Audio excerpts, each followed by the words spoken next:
हाय, आप राशि मैडम हो ना? हाँ। मुझे ना फ्रिंजेस चाहिए थे। मेरी ऑटो तो बाहर रुकी हुई है, तो आप कुछ जल्दी कर सकते हो? अभी यहाँ पे लगाऊं? आ जाओ। आओ मैं आपको लगा दूं फटाफट। क्या आप इसको होल्ड करोगे? यस।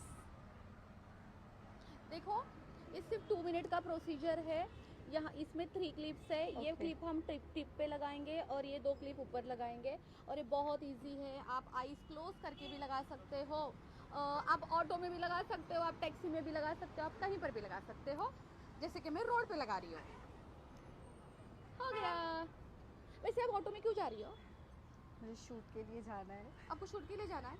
अपनी ऑटो कहाँ रोका है? वो वहाँ पर रुकी हुई है, वो साइड पे।